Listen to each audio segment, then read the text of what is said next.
Today's video is sponsored by Native Sons Goods, makers of premium quality guitar, bag, and camera straps, handmade in Albuquerque, New Mexico. Check out their website to order your own custom creation and play in style. And remember, when you support my sponsors, you support this channel, and I sure appreciate it.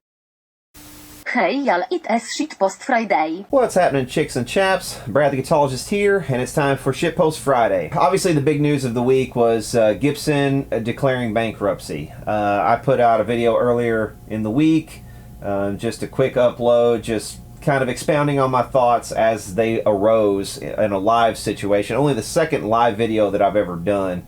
And I figured this situation kind of deserved that sort of live analysis. I'm not going to rehash all of that stuff, but a couple of things I did want to clarify, a couple of thoughts that I had. In the comments, I did mention that it's a possibility that Epiphone maybe end up being sold off. Now, there's been no talk of that. That's just complete speculation on my part, and I'm trying to think like somebody who is a business investor here, who sees an opportunity to take over this business, which is what these investors are essentially doing. They're taking over control of Gibson guitars, and they are going to sell off piecemeal all of these other little ancillary brands that they've come up with over the past few years and try to liquidate as much of that as possible and dump the money probably either back into the guitar business, or the hell, they may even pocket it to pay down, pay themselves back. But whatever they end up doing, there is a strong possibility that what I think may end up getting done here is that Epiphone could be sold off. And here's why I say that. Epiphone as a brand does have a long history. It goes back to the early 1900s. Epiphone was a major competitor against Gibson. Epiphone has a long history. There are brands that come along with the Epiphone name, such as Broadway and Coronet, and some of the names from the 60s that were exclusive to Epiphone. There are a lot of amplifier and guitar names that I'm not sure if Gibson still retains trademarks on those or not, but those could be sold as a bundle with the Epiphone name.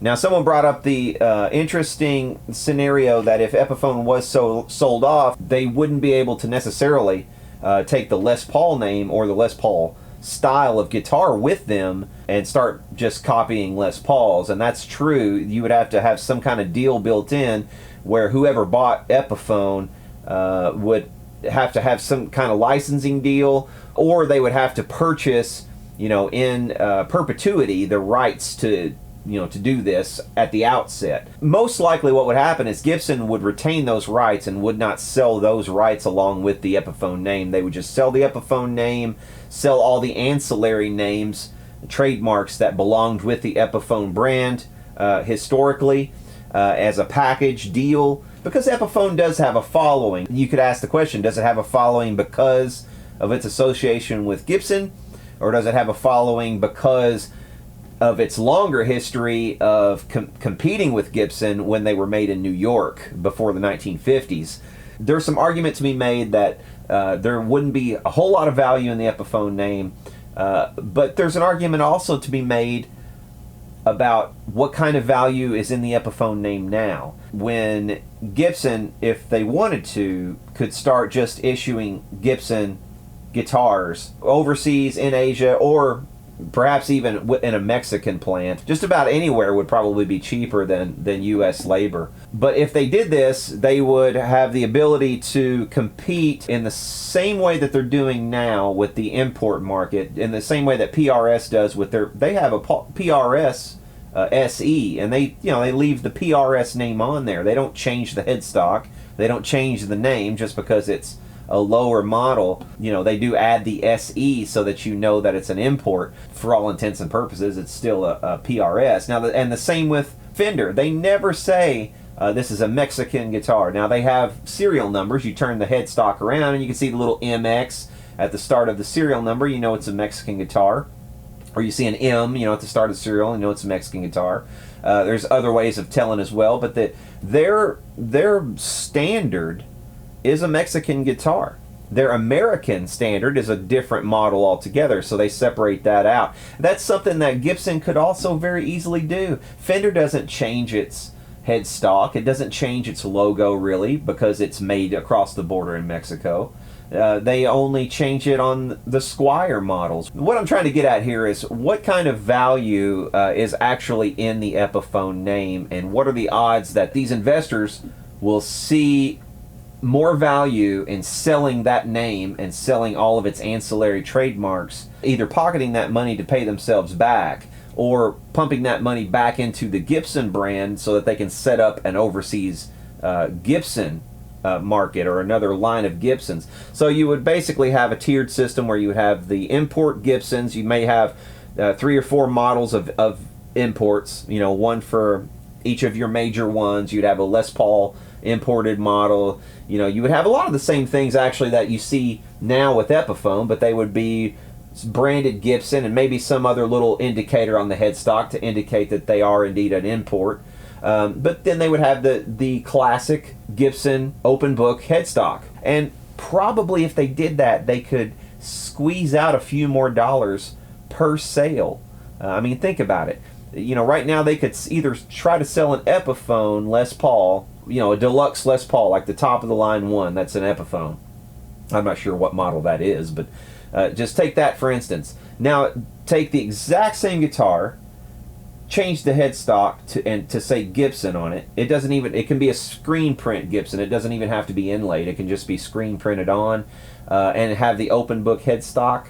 And how much more do you think you could sell that guitar for than you're selling an Epiphone now? I would argue that you could probably eke out another $50, $75, maybe even $100 on that guitar to the kid who wants the open book headstock look, because it looks exactly like the silhouette of his heroes. It looks like the silhouette of Slash. So there's something to be said there. There's a value in doing exactly what I said, and I will grant you this: if there's any talk at all of Epiphone being sold off, the very next thing you're going to hear is, now they won't do the Gibson thing first. They will sell Epiphone first, then you'll hear about the Gibson thing, because that's just the way they'll end up doing it if they do it. The other thing I wanted to address about the whole, you know, Gibson news, I got a few comments in the comment section on my last video about this. A couple of people, actually more than a handful of people, were kind of saying, "Oh, this is evidence that, you know, capitalism has failed, or capitalism fails, or it's eating itself, or eating its own tail, or whatever it was." I'm not going to read them verbatim, but you can go back and read some of those comments. And I see where those are coming from. I get it. You guys, some of you have a deep skepticism of capitalism, and I think that comes from a confusion of what capitalism actually is.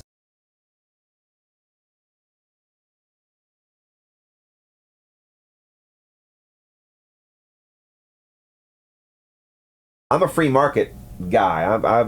That's what I advocate. So I'm not defending corporatism. Corporatism is just as big of an evil, as far as I'm concerned, as socialism. This Gibson thing is so far removed from evidence that capitalism is eating itself or eating its tail. It just doesn't compute. This is actually evidence that capitalism is working, because for years Gibson has not given its customers what they wanted.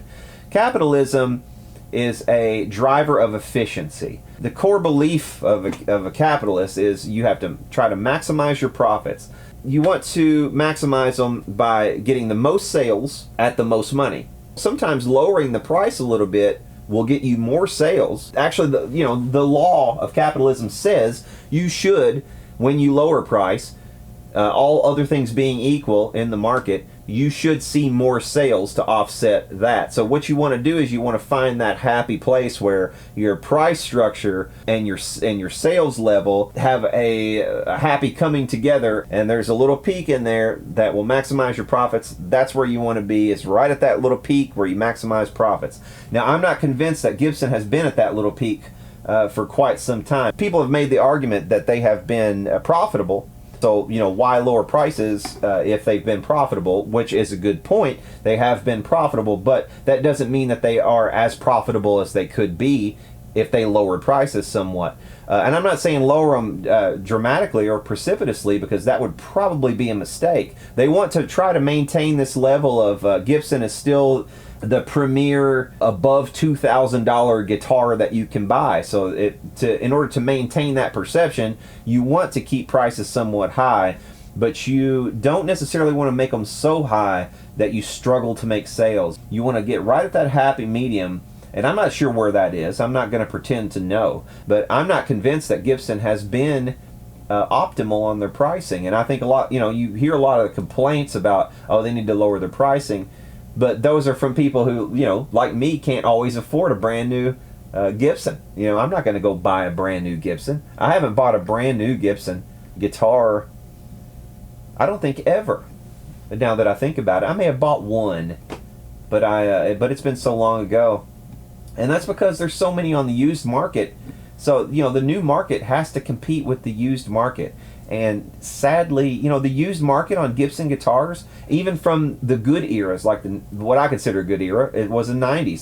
They were getting good wood in the 90s. They had good quality control. They were pretty consistent product, more or less all through the 90s up until, like I said, about 2006 or 2007. They were very consistent guitars. So that's a pretty good era to look at. And if you look at say Gibson Les Paul Standards from that era, or the Les Paul Classic, which used to be right at the same level of the Standard, and they would sell exactly the same in my experience, they used to bring about $1,700 pretty consistently for the first probably 5 years that I've traded guitars.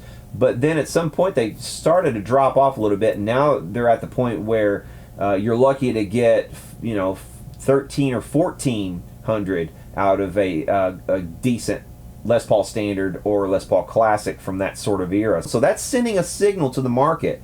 Those prices have come down. So what signal is that sending? That's sending the signal that either people are leaving the market, so there's lower demand, or the supply of guitars in the market has increased. So what's happening? People are leaving the market. I think older baby boomers are retiring now. A lot of them are selling off their gear. And when you have more of this gear in the market, it's going to have a suppressive effect on that market. And that's only going to continue for probably the next 10 years as the baby boomers slowly retire and then die off. Because what's going to happen when all these baby boomers start dying off? All of their guitar collections are going to start flooding this market. And you're looking at probably 10, 15 years before you reach the leading edge of this. My dad he was born in 1953. He's a baby boomer. He'll be 65. He's 65 this year, so he's retirement age, my dad. At some point, sadly, my dad is going to pass away, and that's probably going to happen. Statistically speaking, for men, that's going to happen around, 78. This bubble is about to implode, guys. The demographics dictate that it must happen. I hate to be the bearer of shitty news like this. It's shitty in one regard. It's shitty in the regard of there's going to be losers. But it's good in another aspect because they're going to be winners as well. You're going to have a whole new generation of aspiring musicians will suddenly have access to a lot of really nice instruments for a lot less money than we were paying for them. So Gibson filing for bankruptcy like this, bankruptcy protection, is not an indicator that capitalism has failed. It's an indicator that capitalism worked exactly like it should, because it punishes bad actors without government intervention, which is exactly what you want. You don't want a government to have to come in and intervene every time market needs to be sorted out. That's the whole idea of capitalism. It is freedom. We have the freedom to associate with one another as individuals, to choose to buy something or not to buy something, and we get to set the price. I can negotiate with you on the price. We don't have some big brother saying what we have to charge or what you have to pay for something. If you look at anything that's government run, like your energy bill, you can't call up the energy company and say, I would like to pay you less every month for energy. You can't do that. You can't. Same thing with water, or sewer or roads. You can't. There are certain things that we can't do this with, and there's reasons for that. I understand those reasons. But with goods and services that we can negotiate on, a free market is always best. I cannot stress this enough. I mean, I know there's this whole movement now of and it's always been this way. When I was younger, it's an age thing. It really is. It's an age thing. Because when I was younger, I was probably about as left as it gets. You know, I was a pothead and shit, man. You know, I was a musician and I played guitars and ran around feral, you know, everywhere. And God, I had a great fucking time. You know, youth was excellent for me. I would redo it in a heartbeat, and I would probably have the same kind of politics again, you know, if I was young again. But the older you get, man, the more you start to realize, the wheels start to turn, and you start to notice things. It's like, okay, well, that theory that I had before about, you know, we should do this or government should take care of us from cradle to grave just simply doesn't work. You're always going to have people who pay in and people who take. So why take from the producers and give to the non-producers? Because all you're going to do is encourage non-production. And I'm not saying that your value in life is tied to your ability to produce something, but in a lot of ways it kind of is. The only reason you guys know who the hell I am is because I'm producing videos. You know, I'm trying to do something with my life. I'm not just sitting around staring at a wall, you know, collecting a check. You know, I'm trying to make something happen or do something. And, you know, it's the same way with anybody who's on YouTube. The only reason you know these people is because they're trying to get out and do something. You know, the same way you know of the bands that you love and the beautiful art that you have grown to love. You know, all these people who choose to do something or strive to do something with their lives are inherently capitalists. There's no way to separate yourself from that. You know, you can claim to be something else, but at the end of the day, if you're making a living doing something that you love to do, you know, if you believe in the freedom to negotiate prices between individuals, then you're a capitalist. And capitalism at the end of the day is really just about finding the most efficient way to do everything without some one person having to think about it all.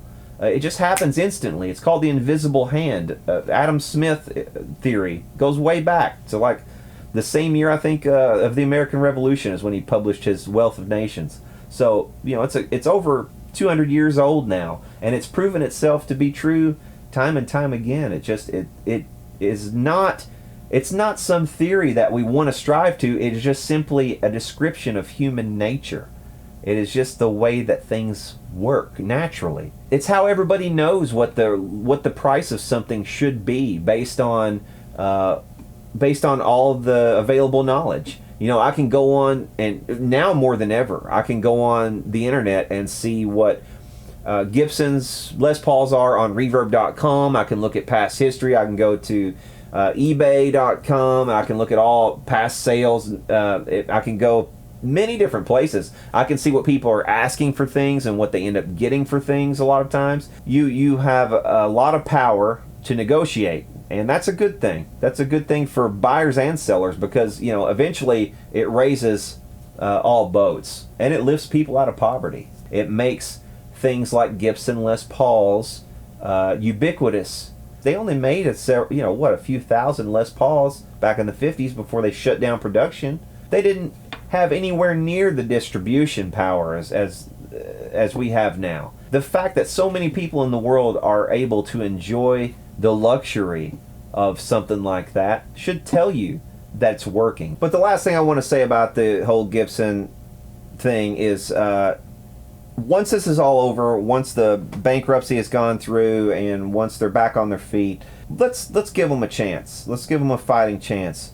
You know, let's quit being negative for a while. And I'm talking to all the other YouTubers out there. You know who you are. Let's stop going after them about every little thing. Like, you know, if they want to innovate in a couple of new directions, then give them a chance, you know, for Christ's sake. I think companies that don't innovate are pretty damn boring. Let's give them a chance to show us some new things.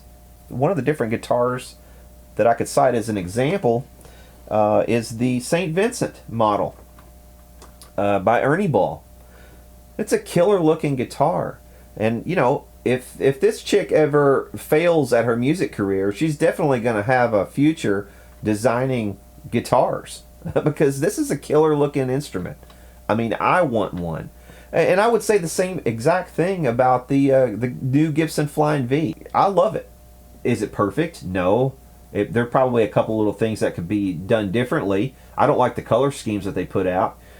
But, you know, my point is, give them a fighting chance. Let's not be so down on them. So anyway, that's the end of the Gibson talk. Okay, so now it's time for a segment that I like to call Guitar of the Week. This is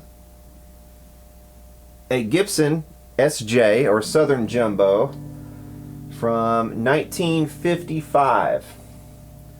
And I don't know how easy it's going to be for you to see this, but it's got a lot of finish checking.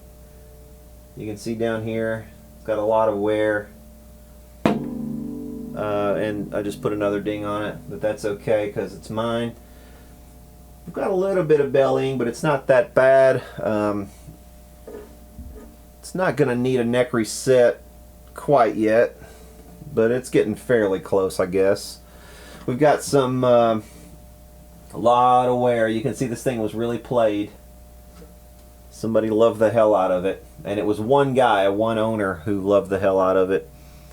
I bought this guitar from his widow, sadly. He had passed away, and so I ended up with it. She didn't know what to charge for it. I told her I was uncomfortable with being the guy to offer because, you know, the inclination is to say, well, you know, I want it for as low as you're going to take for it. But at the same time, when you're dealing with a widow, it makes it really hard. And when you've got a conscience, you know, it is what it is. So I ended up offering her a fair price. I'm not going to disclose what price it was, but it was a very fair price. And so we arrived at that.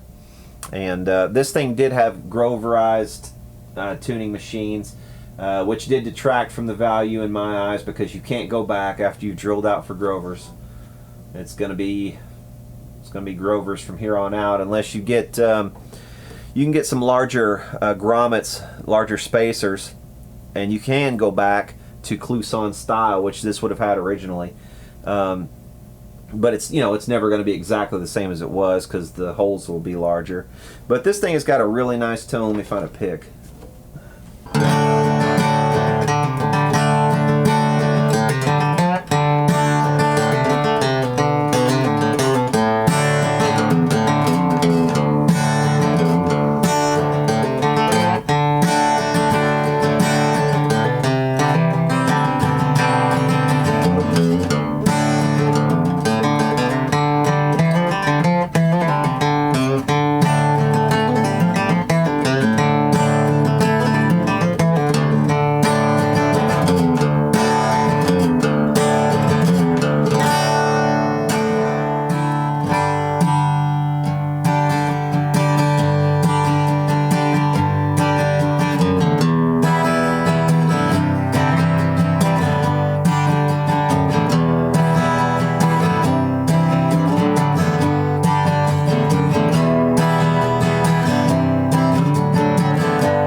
It's a 1955 Gibson Southern Jumbo, and they were sure making good guitars back then. And that leads us to this week's influences segment. In the past, I've done Rat, and I've done Simon and Garfunkel, so I've kind of gone from one extreme to another and then back again with Tool. So I thought this week I might go back the other way again and talk about one of probably my biggest influences in terms of my songwriting. There are quite a few of my songs that were influenced by this guy, probably directly, and it is, drumroll, Beck.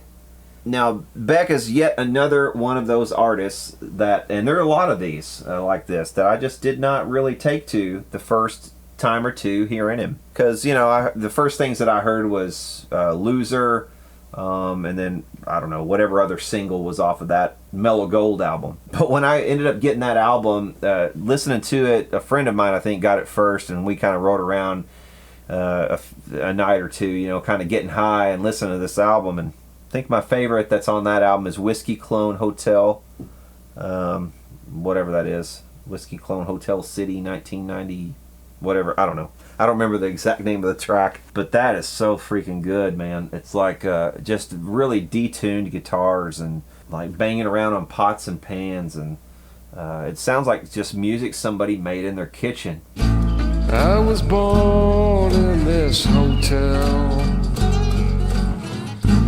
washing dishes in the sink.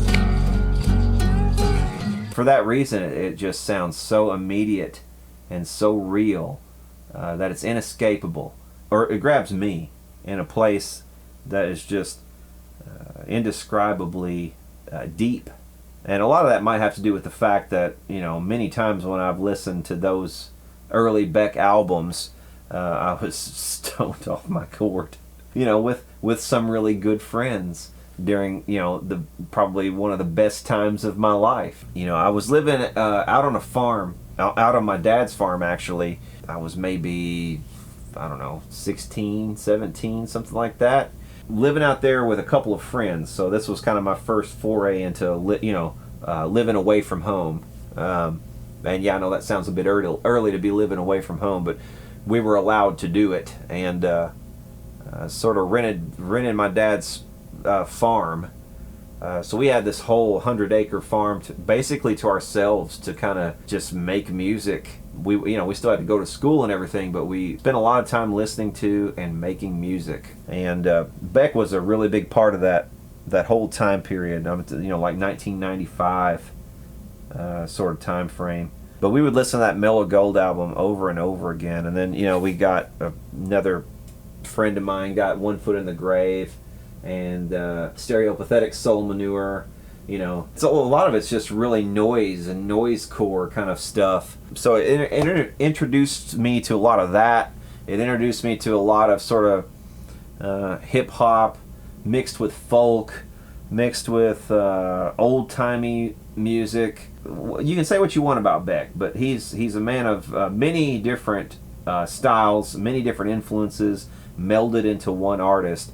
And on various albums, he's going to be a completely different artist. It's like a chameleon. He doesn't just release the same thing over and over again because he thinks he can sell a radio hit or something like that. He's not that kind of artist.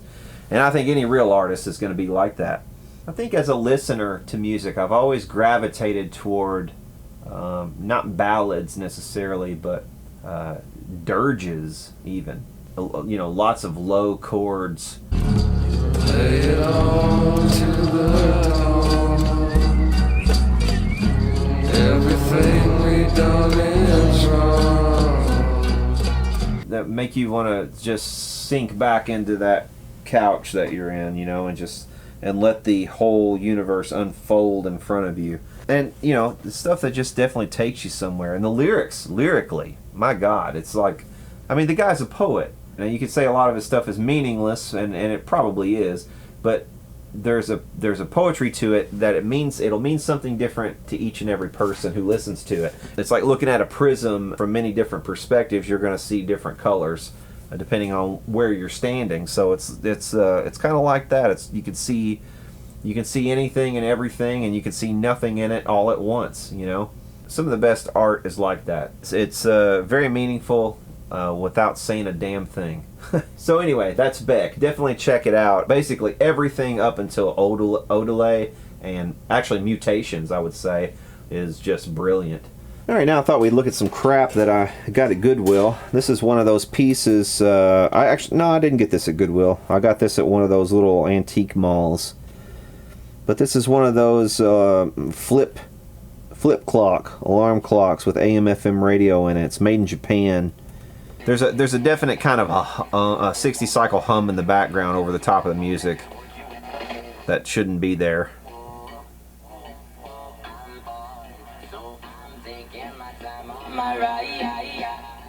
And the clock is frozen, so I need to get in there and fix that as well. But like I said, it might be the subject of some future repair video. It has AM also. Also found this. This is a micro cassette recorder. It's a Panasonic. I've got several of these already, but I usually pick these up when I see them, you know, pretty cheap for $5. I mean, that's about what I would pay for a coffee. So I mean, these are cool little machines. I've got the reason I get these and stuff is I've got some old demos on microcassette that I recorded back in, I don't know, like the year 2000-ish. I've also got some concerts that I recorded on microcassette. You never hardly see this stuff anymore, especially in a Goodwill. And it was just sitting there on the shelf, so I thought, why not? So there's that for $5. And this I gave like also $5 for. So I mean, for $5, that's going to be a fun little project. And then, yeah, I almost forgot about this. This is a first act guitar. It's probably, I don't know, 3/4 scale, and it's probably sold at Walmart, maybe something like that, Toys R Us. It's an ME274. It's got a 4-in-2 headstock, which is different, you know, kind of cool. I like guitars with short scales like this because, you know, you can kind of sit around on the couch with them and just jam around. You don't even have to plug them in. You can just kind of plunk around on them. And I also like to take a guitar with me when I go to pick my daughter up from school. And sitting in the car rider line, you know, I can kind of sit and plonk around on a guitar. And something like this at short scale is good for that. And also this neck, if I wanted to make a cigar box guitar or something sometime, you know, I could use the neck and probably all this hardware and stuff and do that. For $20, I mean, you know, the hardware on the neck and stuff are probably worth that to me, so I figured why the hell not. Also found these Sennheiser headphones at Goodwill. These are HD 500As, and these are $100 headphones, and I got them for $2. These are kind of cool because they actually, you know, the thing that messes up usually on headphones is the cord, and this cord is actually detachable. So that's one nice feature. And also, I've already fixed one thing. The the driver was loose over here on this right side, and if you want to fix a pair of these, this just pops off, and you can also get into this. This back side will pop off as well.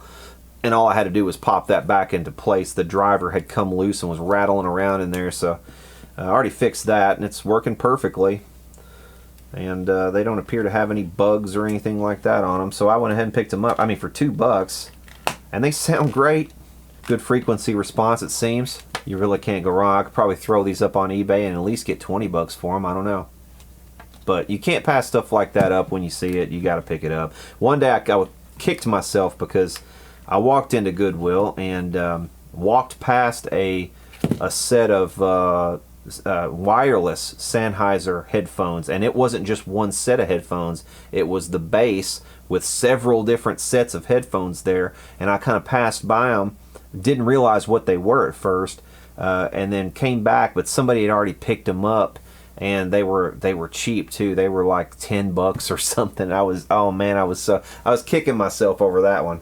I should have picked them up when I saw them first, but that's what you got to do, man, in Goodwill's. So that's it. That's Shitpost Friday. I will see you guys very soon. I've got some stuff I've been working on, so I'll get some different videos up. I know you guys have been craving the repair videos and stuff lately. I've actually been busy doing other things, so it's been kind of hard to get to my repairs. And plus, I had to order some parts for one or two of my repairs, so they're being held up.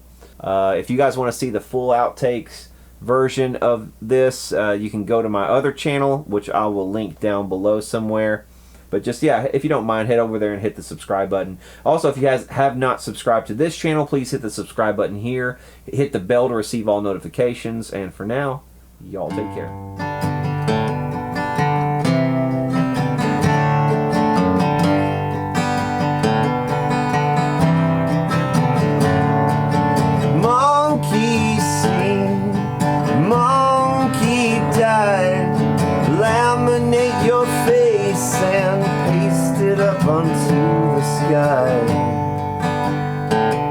Cause it's squalid and it's solid and it's completely rancid and beautiful, like a force field of multiplying meat. Cut a hole in the floor to see just how close to hell we're standing.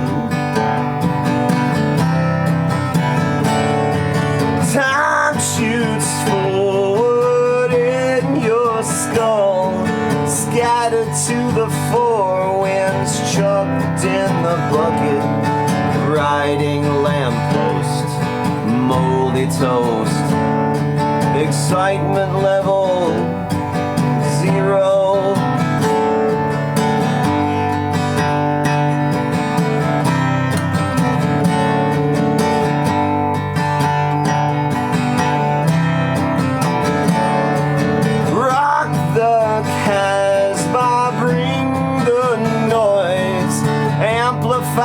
Dishwashers exploring the boring to the core.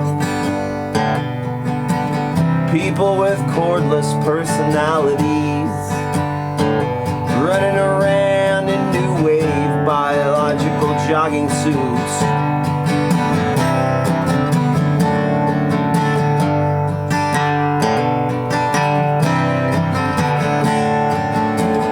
California, white boy sound, rocket powered and nailed to the ground. New age, old age, totally lame, straight to the middle of the road. Rewind the tape and play the whole thing backwards with the sound